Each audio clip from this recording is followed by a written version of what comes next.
నిజామ్స్ టైంలో తెలంగాణలోని చాలా ప్రాంతాల పేర్లను మార్చారు. వాటిలో కొన్ని పేర్లేంటో ఇప్పుడు చూద్దాం. ఆదిలాబాద్ అసలు పేరు ఎద్దులాపురం.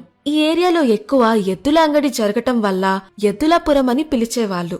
అండ్ అది మెల్లగా ఎద్దులాపురంగా మారింది. తర్వాత నిజాం టైంలో దాన్ని ఆదిలాబాద్ గా మార్చారు. మహబూబ్ నగర్ అసలు పేరు పాలమూరు, రుక్కమ్మపేట అని కూడా పిలిచేవారు. హైదరాబాద్ ను పాలిస్తున్న 6వ నిజాం మీర్ మహబూబ్ అలీఖాన్ పేరు మీద 4th డిసెంబర్ 1980లో ఈ ప్రాంతం మహబూబ్ నగర్ గా మారింది. నిజామాబాద్ అసలు పేరేంటో మీకు తెలుసా? ఇందూరు. ఇంద్రదత్త అనే రాజు పాలించటంతో ఈ పేరొచ్చింది.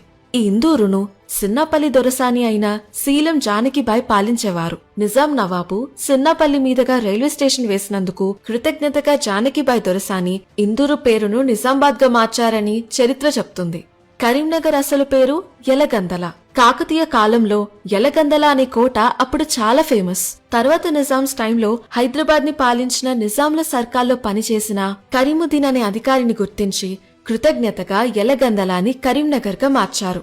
మీరు తెలంగాణలో ఉండి మీకు వీటి గురించి ఇప్పుడే తెలుసుంటే కమెంట్స్ లో షేర్ చేయండి.